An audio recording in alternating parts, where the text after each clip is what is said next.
Are you ready to go? Recording started. Does it? Okay, recording has started. Start transcription. I was on VPN, so it's giving me grief. Okay, everything's good to go. Thank you, Dave. Take it away. I can't get rid of this pesky. Hey, use your imagination and pretend that isn't there. I don't know what else to do there. This is What is Desire Part 2, Desire's Revenge. So we're going to see what Desire has been up to. I'm going to start with an introduction. I'm Dave Kanter. I'm a senior developer here in XENA. I've been involved in a lot of different things at Publicis, but I do work full-time as a developer. So I'm going to start with the caveat that I do not work in advertising. I do not work for the marketing teams. However, I have had the chance to study a lot of advertising and marketing and the like during the course of my career. And so I hope to bring that a little further into today.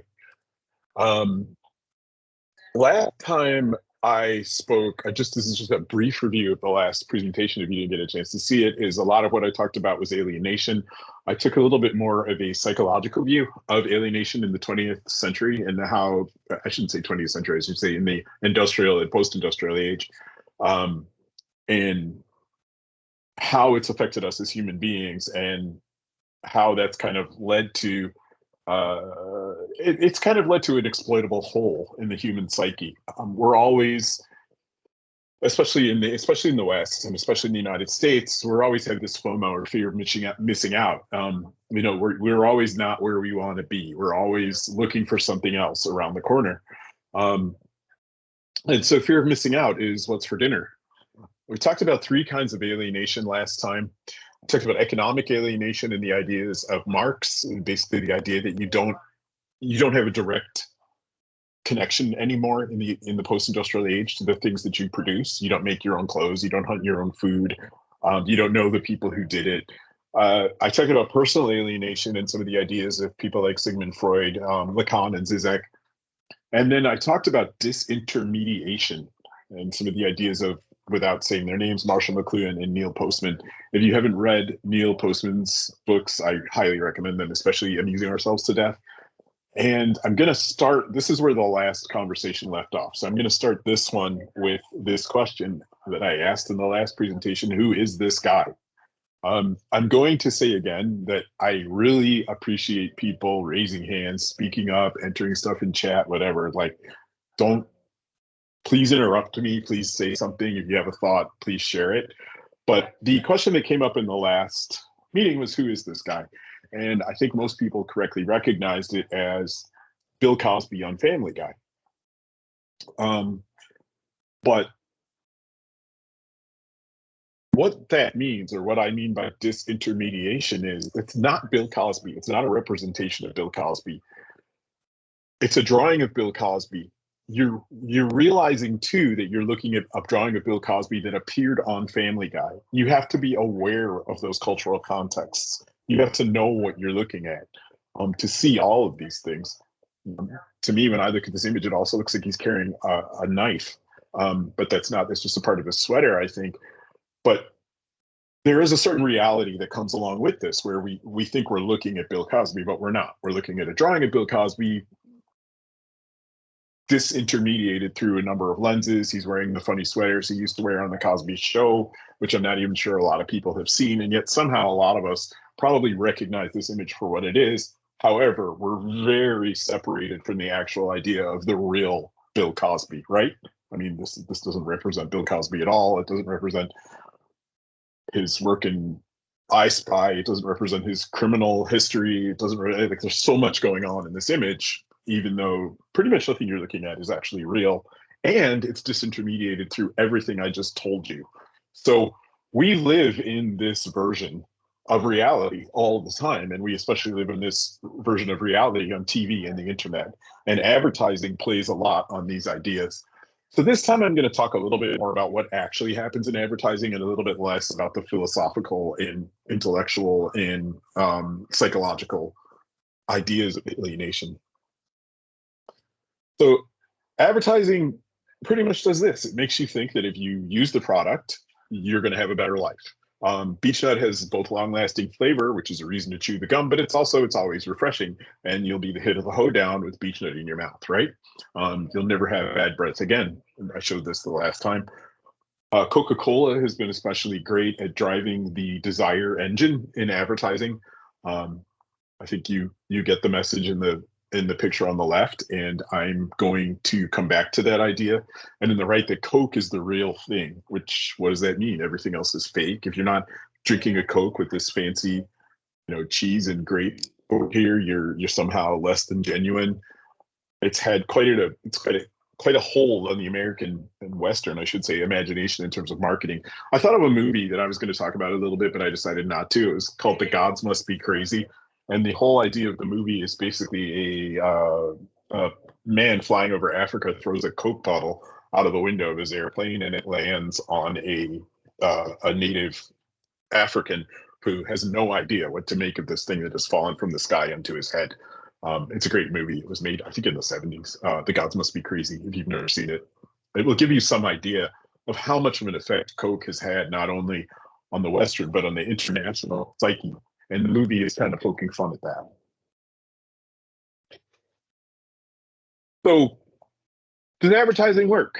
Well, advertising, about $300 billion with a B is spent on advertising a year. A lot of that $300 billion is in your pockets right now. We all work for Publicis Sapient, right? So if it didn't work, we wouldn't spend $300 billion on it. I will give you one example, is I haven't watched football in a long time, and somehow this year I got into football again. I used to watch it all the time when I was younger, but since my child was born, I haven't really had time to hang out and watch a football game for 3 hours, but I've gained that time back. I'm amazed when I watch football now, how they have somehow found a way to cram yet still more advertising into a football game. I mean, I am truly astonished. So $300 billion a year is spent on it. It's a huge, huge, huge mass force in our society. So if it didn't work, I don't think that $300 billion would be spent on it. The other thing about advertising, and what we all know about advertising, right, is it doesn't work on you. It's everybody else that it works on, correct? But at the same time, I mean, I know that sometimes, you show me that KFC ad, and all of a sudden I want KFC for the rest of the day. But advertising doesn't work on me. So keep that in mind. I'm going to talk about some terminology. I had thought originally about really covering advertising from a very large point of view, but that's almost impossible. I mean, it's a huge field. I'm only kind of, I have some knowledge of it. I'm not really an expert in it. So I'm just going to start by disclosing some terminology terms that we're going to go through in the section of advertising, or in the examples of advertising that I'm going to talk about. We're going to start by talking about, or there's two terms I want you to keep in mind as I talk through some of the examples later in this lecture. Is it a lecture? Later in this gathering. The first one is cohorts, the idea of cohorts. And cohorts are how we get more bang for your buck. And cohorts are simple. It's grouping together people by age, education, location, income, language, and anything else you can group them together by.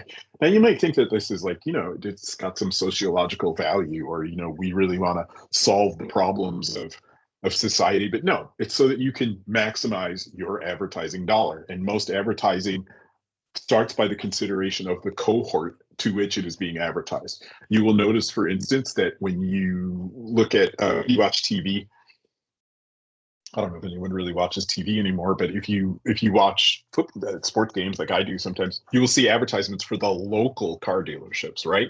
They're not advertising nationally. They're advertising that, hey, they're right down the street. Some advertisements are geared nationally. Some advertisements are geared towards people who are awake at 3 a.m. Some advertisements are geared towards people that have a lot of money. Some advertisements are geared towards people that don't have a lot of money. Some advertisements, I've noticed lately, I'm getting more and more ads in Spanish. I'm not sure why. The internet thinks I speak Spanish, but I do. But I don't. But they do. So all of these things come into play when you are advertising. I meant to look it up. I didn't get a chance to, but there is a cohort that responds the most to and spends the most money on advertising. I think, and if anybody knows, please speak up. I think it's roughly 18 to 35-year-olds. They have the most disposable income. They don't yet have kids. They don't yet have mortgages, and they tend to spend the most amount of money responding to the things they see in ads. So that is the cohort to which I think most advertising is directed. But of course, we've all seen ads for products that are specifically geared towards women, that are specifically geared towards older people. Every ad you see nowadays has people of 3 different races and 4 different sexual identifications. It's meant to Advertising is meant to appeal to as many people as possible, not out of some feeling of the greater good, but so that you get the most bang out of your buck, so that you reach the widest possible audience. So keep in mind cohorts. Whenever you look at an ad, I always try to think, like, who is this targeted at specifically? The second concept I want to talk about is positioning and or differentiation. Whole books have been written on positioning and differentiation. It's a really hard thing to do correctly. And what I mean by positioning is you have to think about what it is your product does and why people should buy your product. So the classic question is, what do people who buy drills want? If anyone has an idea, you can put it in the text message. But why do people buy drills? What is it they want? And since no one is answering, I will tell you, when people buy a drill, what they want is a hole, right? Nobody really wants to own a drill. They need a hole. They need a hole in their wall. They need a tool. They need to assemble something. They need to put together their IKEA furniture without banging their knuckles 6 times on the hardwood, whatever it is. So normally when you see advertising geared at selling drills, it's pushing at things like, you always see the finished job, right? The master craftsman, the idea that, with this drill in your hand, you can accomplish great things. The next question I would ask is, what do people want who buy Domino's Pizza? And another way to ask that is, what is Domino's Pizza's market position? I think it would be easy to say that people who buy Domino's Pizza are hungry, but I think most of us who have had Domino's Pizza and who have had any other kind of pizza know that Domino's is not the best pizza in the world. Domino's market position is convenience, right? It's, you make a phone call, very quickly they're at your door. The pizza is hot, it's fresh, and all you have to do is clean up. For a long time, their tagline was "Get the door, it's Domino's." So their differentiation from other pizza companies or from other pizzas that you could eat is, it's a hot, fresh pizza. It's not frozen pizza. It's not microwave pizza, and it's convenience. It's dinner convenience. So you make a phone call, you say what you want. 30 minutes later, that guy's at your door, sticking the pizza in your face, and all your problems are solved, right? So that is Domino's specific market differentiation, market positioning / differentiation from all other people, is that fresh, hot convenience now for dinner. It's not competing with frozen pizza. Well, I mean, it is, but it's not directly competing with frozen pizza. It's not directly competing with fresh, like, pizza you make at home. It's specifically about the convenience. The third question I have for you is, what do people buy who want iPhones? And Apple, we all know about the greatness of Steve Jobs. Apple has had a very interesting, iPhones have had a very interesting market position. In fact, they have been a complete category killer. I like to watch Law and Order. I was once very ill, and I had to stay at home I lived by myself in South Jersey, and was kind of on my own there, and I got really sick, and I had to stay in bed for like 3 days. And I started watching Law and Order, and I've not been able to stop since. But I just got hooked, and all the franchises. Although I'm not going to talk about Law and Order. But one thing that amazes me, if you watch Law and Order from not that long ago, they're using flip phones. Like 15 years ago, or PDAs or Palm Pilots, or maybe something like a BlackBerry. And when the iPhone came along, it was a total category killer, right? We forgot about all of that stuff because we didn't need any of that stuff anymore. And all of that stuff just went away. So what is it people who buy iPhones want? And that's a really difficult question. I don't think I have the answer to that. They want a lot of things. If you look at the earliest advertising for the iPhone, they had to explain to you exactly why you wanted an iPhone, right? You can do all these things. You can go on Facebook, and you can check the stock market, and you can get flight you can make flight plans, and you can chat with your friends, and you can listen to music. We didn't know why we wanted iPhones in the beginning. And I went back to look, see if I could find an older iPhone ad, because I had a suspicion this was true. They had to explain to you why you needed to go out and buy this device. Now Apple doesn't need to do that anymore, right? And in fact, I just Googled iPhone images and hit the Google images, and look at this. They do not show you anything happening on the screen. They show you this like nebulous blob. Why? Because now you know exactly what you need an iPhone for, right? It has completely taken over our lives. It has changed the way we think. It has changed the way we interact. It has changed the way we do all kinds of things, changed the way we research, changed the way we eat. Um, Advertisements come out for it more and more and more. And this leads to an interesting idea of something called market cannibalization, which is that sometimes products have to go into competition against themselves. Fashion magazines would be a great example. You have one company putting out maybe 3 or 4 different fashion magazines, but in the differentiation between those magazines is that maybe one appeals to an older audience, one appeals to a younger audience, one might appeal to teens, one might be more for people who live in the city, one might be more for the suburbs, but it's the same company putting out competing against itself with its own product, right? And right here, you see nobody competes against their own product more than Apple. They want you to throw out that iPhone 14 and buy that new iPhone 15, even though it makes your life minimally better. People will do it. In fact, I did it myself. So when you look at marketing positioning and differentiation, Apple is the king or the queen, depending on your preference, of this. And they are very, very good at getting people to buy their products over and over and over again. So let me give a little subcontext, and this is going to be a little bit more into the vein of what we talked about last time. Just for a minute about what drives advertising marketing decisions. And that is that human beings are pack animals. And again, not you. You're different. You don't follow the trends. You march to the beat of your own drummer. But the rest of us are pack animals. And I looked for a really good, I tried to look for a pack animal. It tends to be a lot of like wolves and donkeys. So I'm not insulting anybody by saying that you're a pack animal, but we are. We respond to things as in groups. We respond to things universally. We just do. The example I thought of is I live in a town where we have a lot of walking trails around, and I was trying really hard to be friendly to people on the trail. A lot of people will just say hello to you, and a lot of people won't. And I used to actually get a little obsessed about it. Like, why didn't that guy say hello to me? I found that the easiest way and the simplest way to just be a friendly person on the trail and not ever have to worry about it again is just to wave. And if you wave to people, and I don't, it's not even an aggressive wave. I'm not like, hey, come over here, look at me. I just raise my hand, my palm up to my shoulder. And people wave back. And I don't think people wave back because they're friendly. I don't think people wave back because, I have such a debonair sense of fashion or an alluring smile.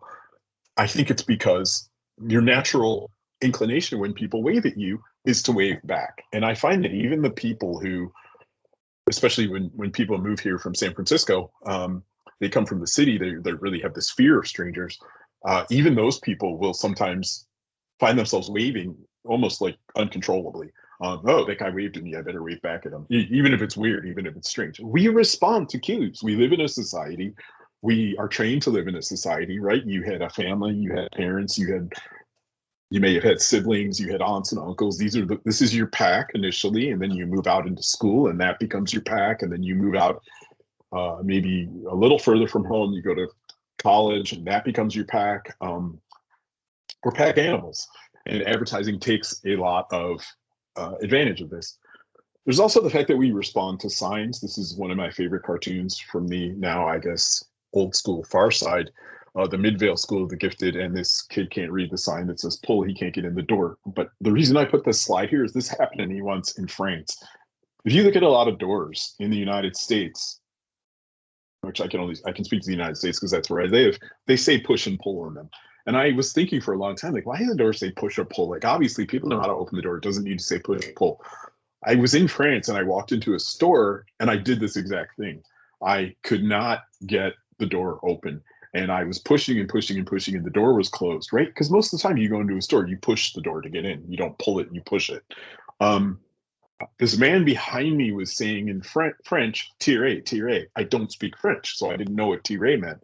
Then I looked down at the door and saw a little sign that said tiré, and I realized it said pull, and I pulled it. I was simply not responding to the unconscious cues that were right in front of me, and I couldn't get a door open because they were in French and not English. And I will give you another example. If you maybe you've noticed this, if you see a lot of people standing in front of a set of double doors and one door is open, everybody will go through the one open door. People will wait in line to go through the one open door. And then there's always that one person who opens the other door, and now everybody starts going through that door. But you will see people like actually queue up to go through a single open door. And if you've never noticed that phenomenon before, have a look at it. You might notice it now whenever you're coming to a set of double doors. Just notice how people will stop and wait. And hey, there's 3 more doors down there. Go open one of those. And I love to do that when I'm out and walking around. I love to like just push open the second door and watch everybody go flooding through that one. I don't know, it gives me a sense of accomplishment, which probably means I didn't have enough toys when I grew up. I'll talk about some experiments that have been done in the past, but looking up is another one. And my friend and I used to do this when we were in public places because, I knew someday I would work in advertising. We used to look up and we used to pretend that there was something going on in the sky. And people would look up. People would look up to see what we were looking at. And I'll talk in a minute about Stanley Milgram, who I found out later did this experiment before I did it. But it's just a natural inclination for people to follow what other people are doing. So I don't know if you are into this kind of thing, but next time you're out in public and maybe you have a friend with you, just look up like there's something really interesting going on in the sky and check out how many people around you will also look up to see if there's something going on. It's a natural inclination. This is another one that I've noticed is people, and I guess people look at their phones now. People never know what time it is.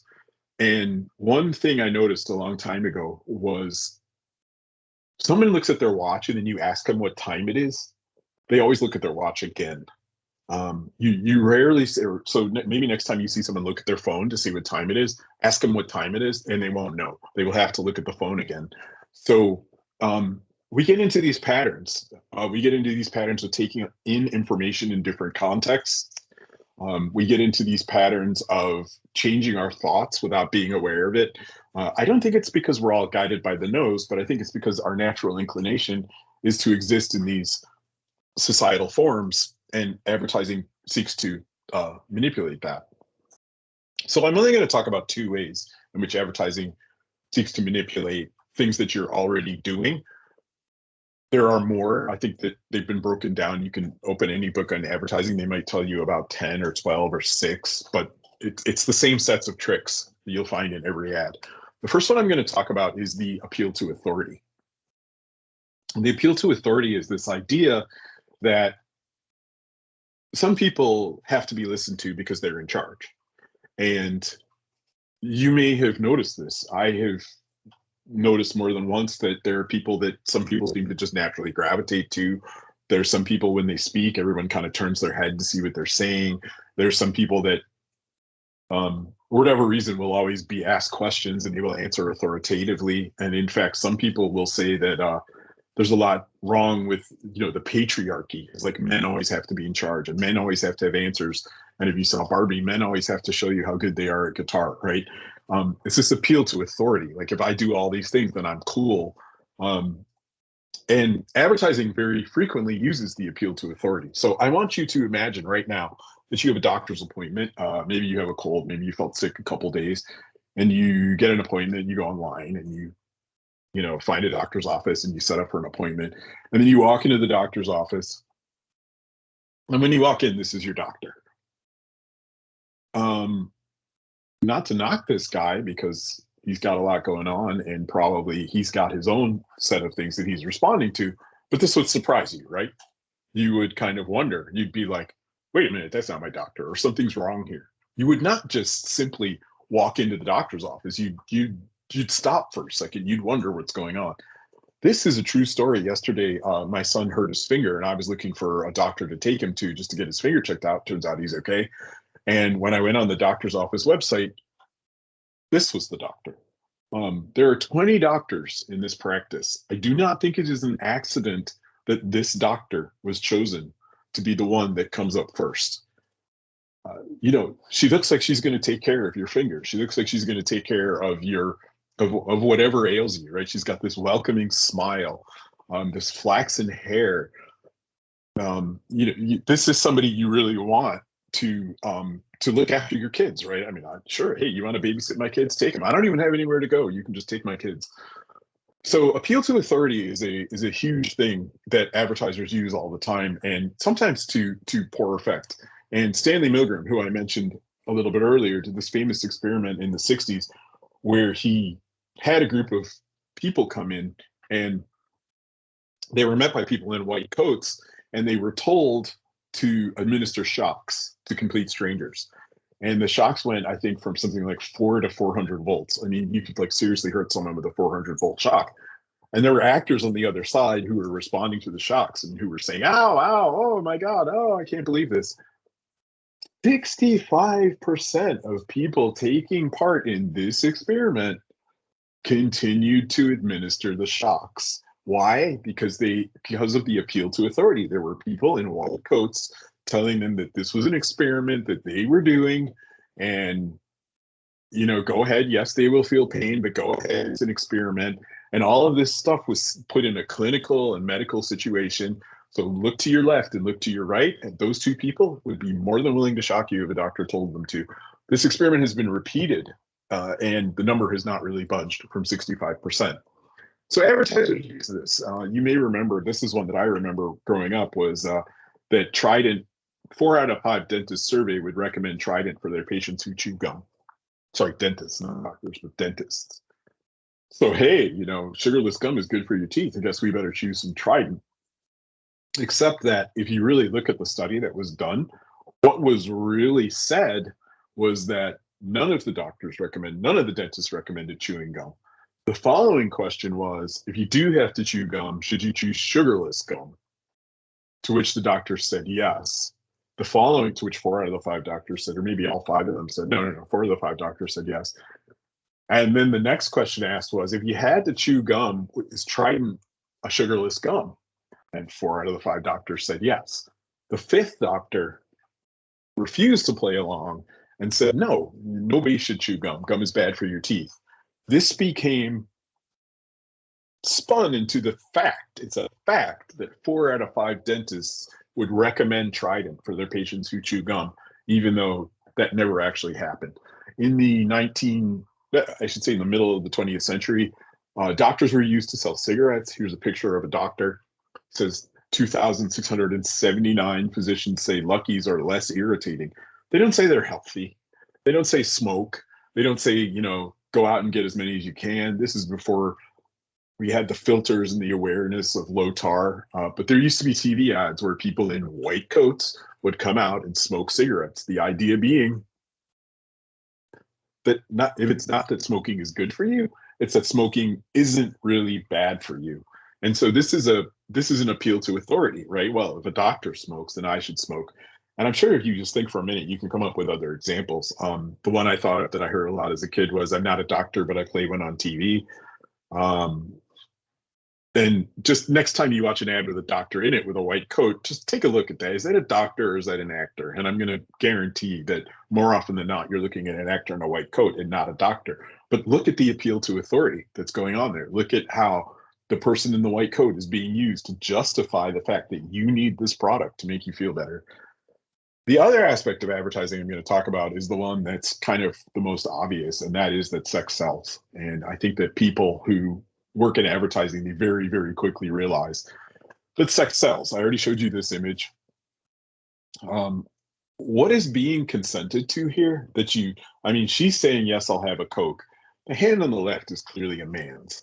She's sitting on a beach. I don't know if she's alone or if she's with this guy, but all of a sudden, this Coca-Cola comes in the picture. She's got this big smile, and the answer is a yes. You can interpret that any number of ways. Unless you think that this is something that we've moved past, here's a Jennifer Aniston commercial I found for ad I found for Smart Water. I don't know if you've seen this. It was in a giant, like 20-foot high billboard in San Francisco. And I don't know what's going on here, but somehow Jennifer Aniston does not appear to have any clothes on. Her hair is windswept. She's putting up her finger to say, like, it's our little secret. Oh, and by the way, she drinks Smart Water. And there's this thing, pure speculation. Like, I don't even know what that means. I truly, if I look at this image, I have no idea what's going on here.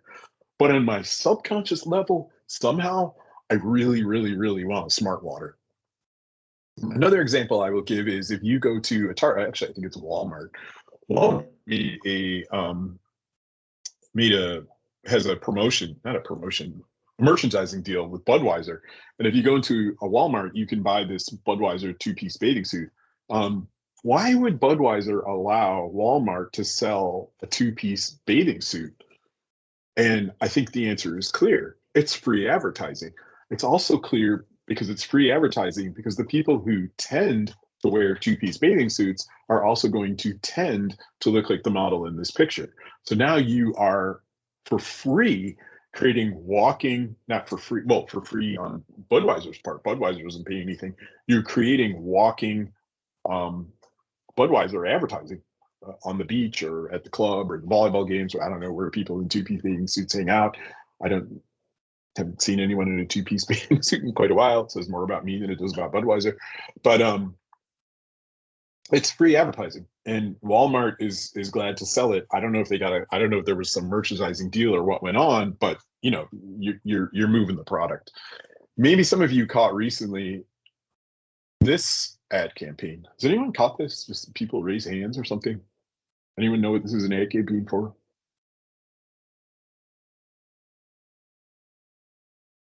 Not off the top of my head. I'm sorry, what did you say? No, I haven't seen it. Okay, so this is an ad for Calvin Klein. There were two ads that came out. It was Calvin Klein underwear ad. Two models. The model on the left is FKA Twigs, and the model on the right is Jeremy Allen White from the show The Bear. They were both shown in wearing Calvin Klein underwear to sell Calvin Klein underwear. You've all seen this ad, right? You've all opened a fashion magazine. You've seen some version of this ad where models are models with great bodies and everything you want to be wearing underwear, and they're trying to sell underwear. The other thing that this generated was a controversy because people responded to the FKA Twigs ad by saying that it was objectifying women, that she was selling out, that they shouldn't do this, that, or the other. While Jeremy Allen White came out looking like this big, studly, manly man, and good for him, and now he's going to get all the girls. Do you think Calvin Klein shied away from that controversy? Not at all. In fact, I myself would have absolutely no idea who FKA Twigs is had this controversy not caught my eye in the newspaper when I was reading about advertising. So I don't know that Calvin Klein deliberately spun up this controversy, but it sure didn't help it sure didn't keep people from looking at the ads, right? So I actually looked at an ad campaign that I otherwise never would have come across just because there was a controversy between having a man and a woman do basically identical ads. But some people said that the woman was controversial and the man, good for him. Hey, you know, great. He finally got his big payday. This is an idea. Has anyone seen this Nespresso ad? George Clooney, Simone Ashley, and Julia Gardner.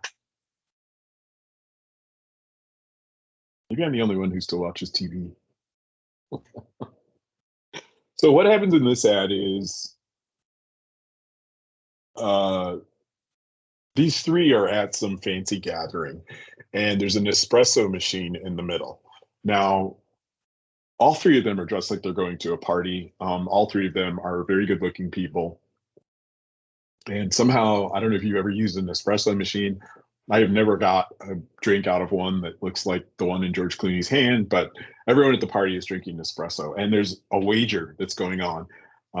George and Julia are standing on the edge of the party, and they're trying to guess who's going to buy the next drink. Or, sorry, what the next drink chosen is going to be. And it turns out it's a setup because Julia knows what Simone's drink is.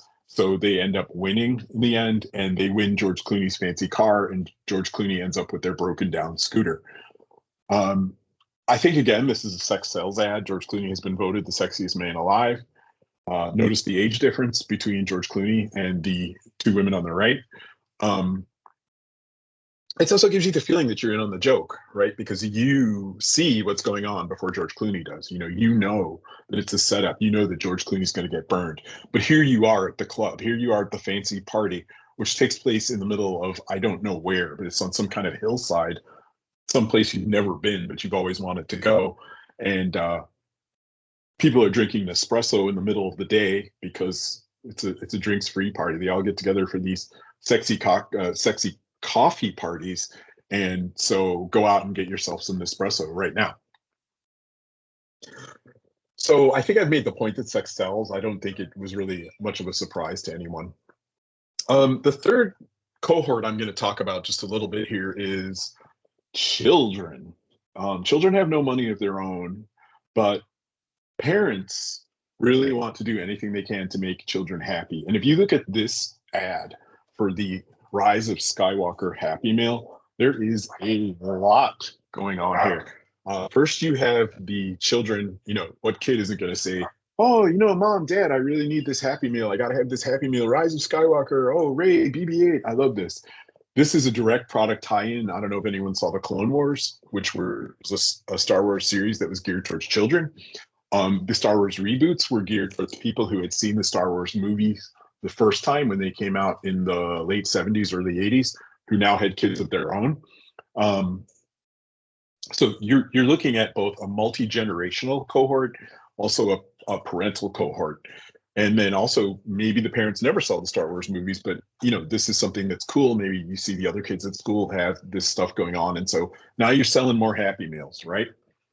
There's a little idea that the Happy Meal is healthy. It's got those apples in the middle and that nice cup of milk, even though it's selling you stuff that we know has absolutely no nutritional value, which is chicken nuggets, which probably don't even contain chicken, and French fries. But you get these little McDonald's collectibles, and you're going to trade them with your friends, and you're going to be the coolest kid in the second grade. So who do children ads appeal to? Do they appeal to adults, or do they appeal to children? And in this case, I think that they appeal to both. I don't know if anyone has noticed that McDonald's, and I think McDonald's is one of our clients, so this may be an idea that we came up with. McDonald's now has senior Happy Meals, so grandpa can go out and get the grandson a Happy Meal. So it's the exact same meal. Nothing has changed about the basic food product, but it's being repackaged into, oh, hey, grandpa, older adults don't eat as much as younger adults. So now grandpa can get the Happy Meal and the son can get the Happy Meal. So going for cross-generational cohorts in these ads. The cereal aisle in the grocery store, there is minimal difference between these cereals. I know, and yet you have a favorite, don't you? I mean, oh, I really love Honey Smacks, or oh, I really love Apple Jacks. There's such a small difference. I love to go down the cereal aisle at the grocery store because I just love to see how much it can be pushed, how much the appeal can be pushed to make some, and you just need that littlest change in things, right? Like me stuck on that door in France, to get people to buy this cereal and not that cereal. And it's really interesting to see because if you want to look at it kind of, there's a lot of competition in this photo, right? The pictures are competing for your attention. The brand is competing for your attention. Some stores will put the adult cereals up high and the kids cereals down low, so the kids see the low cereals. Or maybe they'll put them right in the middle so the kid that's seated in the shopping cart goes, oh, look at that cute frog. I want Honey Smacks. I'm sure you've all seen ads for breakfast cereals, which are clearly aimed at their cohort audiences, right? I mean, you either have older people eating older people's cereal, and then it's usually about its health benefits, or younger kids eating younger people's cereal, which then is usually about some cute cartoon character who makes you want to eat cereal. The Trix Rabbit would be an example. Tony the Tiger from Frosted Flakes. So many examples I could come up with. Toucan Sam from Fruit Loops that have become brand mainstays. The other thing I will talk about is the supermarket checkout aisle. It is not an accident that at the checkout aisle, it's not like they couldn't think of anywhere else in the store to put this stuff. but they put it right where that kid who is right there in that cart is going to see it. Look how brightly lit that is. Target, I think, does this better than any other store. I think all supermarkets do it well, but I noticed that Target really seems to be dialed in on the checkout counter thing. It's not just for, but it's also not just for grown-ups and for kids. It's also for grown-ups.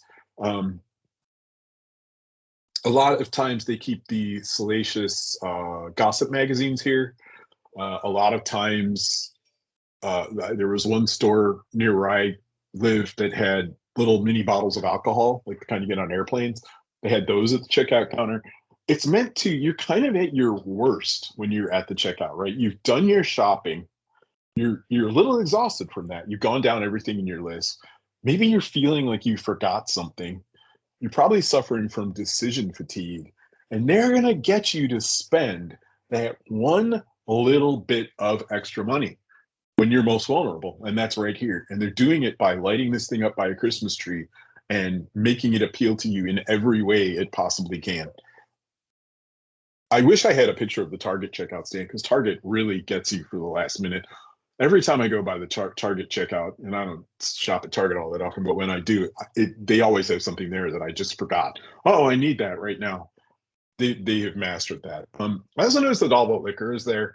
I was trying to figure out if that was delivered or not, but I don't know. Liquor in your eye line probably doesn't hurt. I think it's probably there for security reasons, but I'm not sure. People are, again, at their lowest vulnerability. Also notice the advertising that is right there in the conveyor belt itself. And I'm not even sure who that's supposed to appeal to, because you've already done your shopping. You're not going to go back. I don't think people look down and go, oh my gosh, I forgot all this stuff. But they're still trying to appeal as much as they can, everywhere they can. So a supermarket is almost like a microculture of everything that goes on in the ad stores, between end displays, between product placement, between promotions, sales. There was, in a supermarket I regularly shop at, they had a grocery store. They had a grocery cart full of items with a comparison price to what it would cost you to shop at the other grocery store across town. If you want to, I think everything, if aliens came down from the sky and said, tell us everything about advertising, I would say, go to the grocery store. It's all there. I can't speak to anything in advertising that you couldn't go and find in a grocery store. Coming to the end of the talk here, but the last thing I'm going to talk about here a little bit is the brand.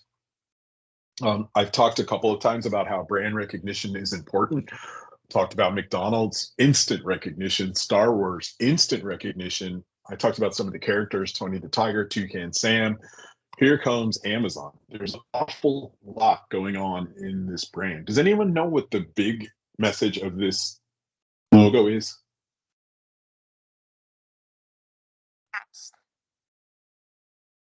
Cats? Speed. Allison, I'm having trouble hearing you. Yeah. Speed.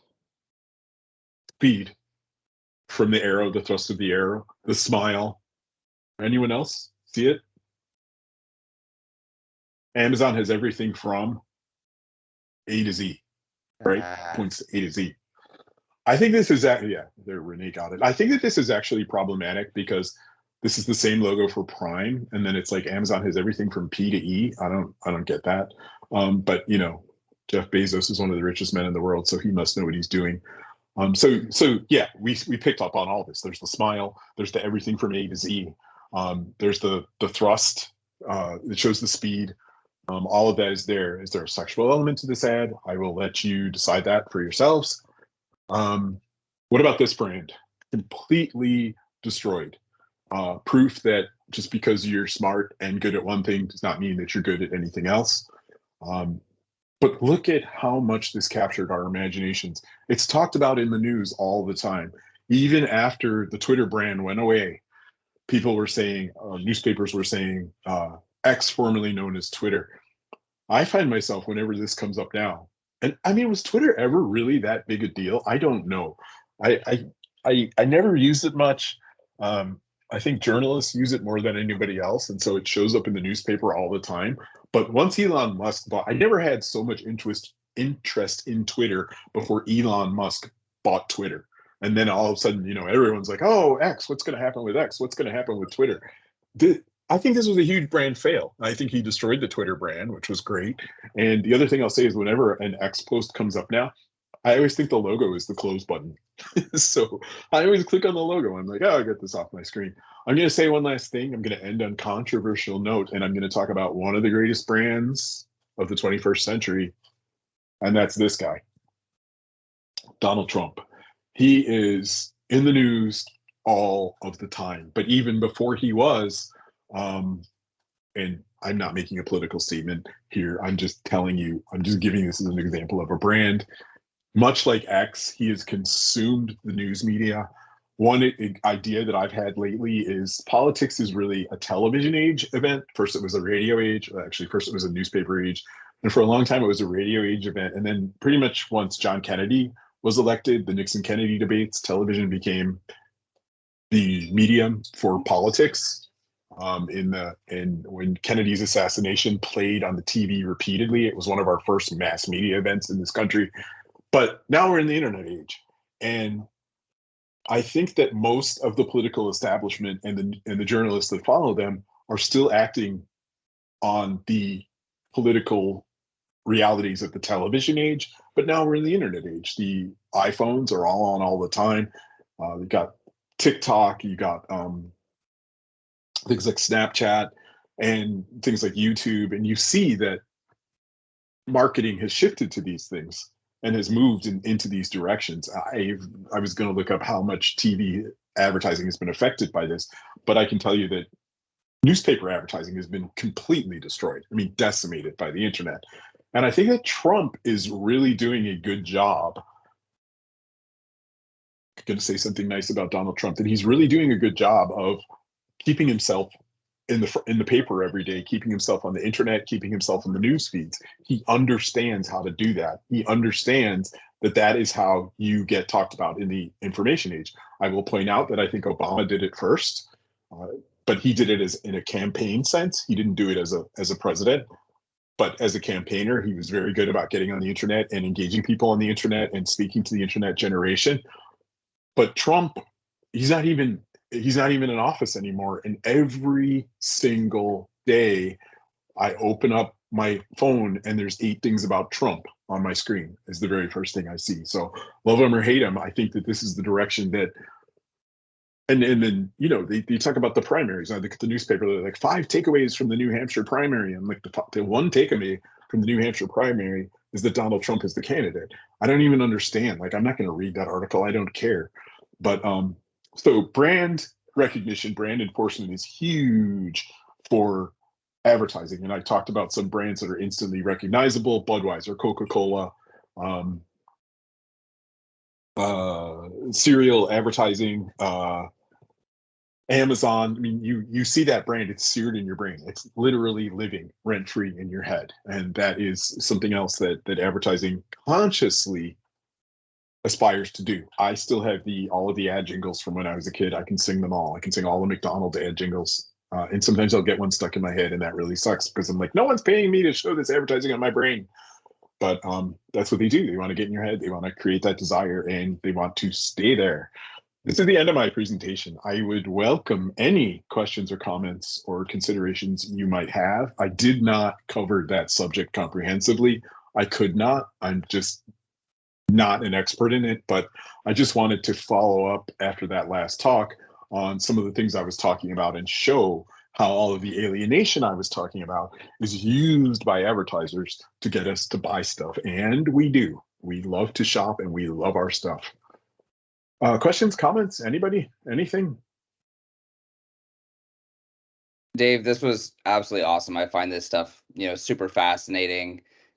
Is like my interest has grown since your first conversation, and now I kind of read into this a little bit more, following, news articles about advertising flops. If anyone's aware of the Snoop Dogg Solo Stove debacle as of recent. Stuff like that. It's super fascinating. So thank you very much for talking about this. Very cool. And as I said last time, this is the business we're in. And I think that as programmers, we very often get separated from that. But this is what we do. I mean, we make the ads. We put this stuff in front of people. We get them to click. So consider it in this context. It might change the way you work. I don't know. And thank you for all your kind words, Mike. I appreciate it. Anyone else? Any comments? No, just thank you. It really made me think. Yeah. Excellent. I'm so glad to hear that. All right. Well, I'm not going to do a part 3, so I hope you all got something from this. Oh, this was fantastic, and you know, anytime you want to speak, you let me know, because these are always really great. I know it you know, to some folks they might see, like you said, there's a disconnect between programming and advertising, which is like at the core of what like the group is responsible for. But you know, it's definitely entering our lives more. Anyone who's in the retail vertical might have attended the recent session where they were talking about retail media networks, where it's kind of a profit sharing agreement with some of our clients. So you put ads on their website. It's something that I'm a part of currently on the Wawa account. So you know, the more ads they sell, basically, or on their real estate, we get revenue. It's a new, I guess, stream of income for the business. So it's something that you might find comes closer to home in the future. And you might want to ask your project teams. I mean, if you knowing a little something about your client, and especially about what our goals are for the client, is not going to hurt you as a programmer. So we may have very specific reasons for doing things the way that we're doing them. And you might be able to participate more with your knowledge of technology if you know what the client is after, or if you know what Publicis is trying to do for the client. You might have more to contribute in this sense. It never hurts to know and understand your client's business. You don't have to, but it certainly doesn't hurt you. Absolutely agreed. Well, thank you again, Dave. Thank you very much. Next month, we've got Brent Drummond. He's going to be talking about, it's escaping me right now, Covio Atomic Search. Oh, you want to chime in, Brent? Nope, you got it. Yeah. Awesome. So we're going to talk. Yeah, I'll be doing the Atomic Covio library.